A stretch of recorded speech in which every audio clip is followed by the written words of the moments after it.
Senator Cramer. I haven't recovered fully, but thank you. And thank you, Mr. Colby, for being here. To your family, congratulations. Thank you for stepping in the gap again. And by the way, just to prove that I get along well with my Democratic friends, I agree with Senator Kelly and his point about NGAD. I think it needs to be a high priority. Air dominance needs to be a high priority for our Air Force.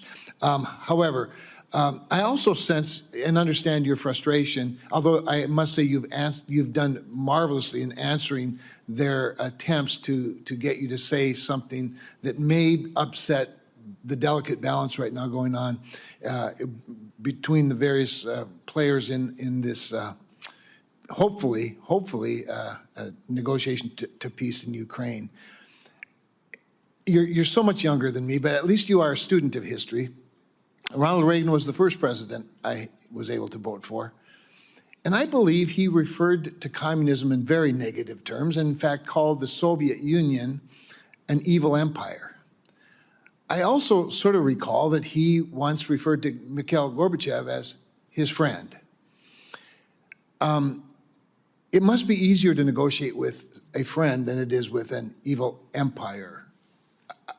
Just a point I'm trying to make historically, granted not every situation is the same, these are not identical, the human beings in this matter are not the same, but I think the process is similar. And so I applaud your diplomacy in this room today.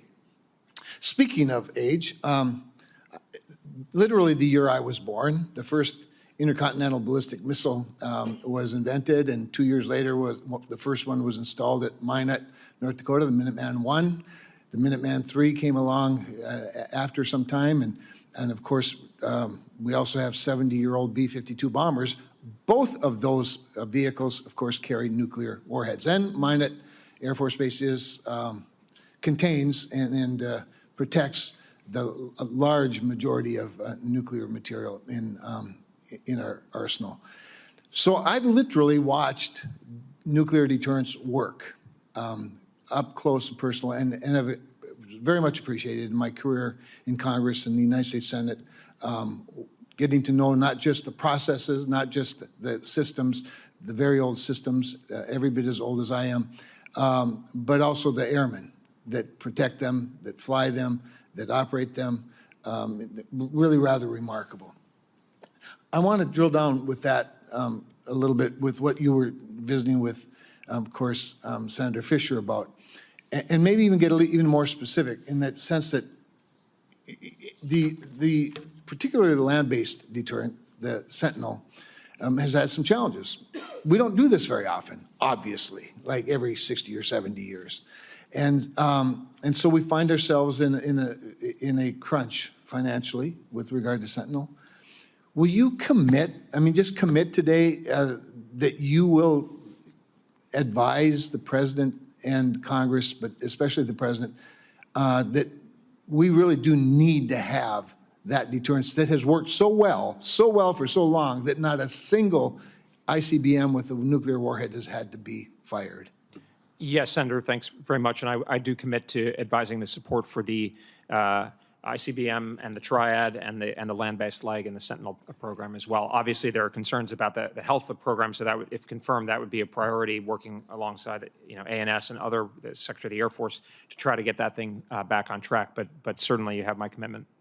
As long as we're on the issue of the Air Force, many administrations, recent administrations, have been shedding, it seems, the responsibility of the Air Force to provide good ISR, airborne ISR. Lately, of course, the advent of a Space Force, which I strongly support, has provided another layer of ISR. However, airborne ISR remains, in my view, very important. COCOMs tell us all the time how important it is, and yet we're seeing what I believe is an escalation of shedding ISR by the United States Air Force, particularly modern ISR. I would just ask what your level of commitment is to providing. First of all, you're important. How important you feel ISR, airborne ISR, is to the Air Force and to the COCOMs, and your level of commitment to overseeing. Well, thanks, Senator. Thanks very much.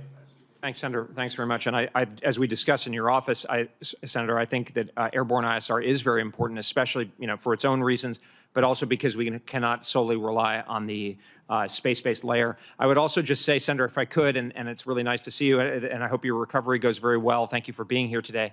I believe President Reagan, when he went to Moscow and he was asked about the evil empire during the period when he was engaging with President Gorbachev, and he kind of demurred. He said, this isn't, he said something like, well, I wouldn't put it that way at this time. So I think that shows actually President Reagan is a great example of having a clear moral, vision, but also understanding that there's a place and time for everything and being able to move and adapt to take advantage of new circumstances.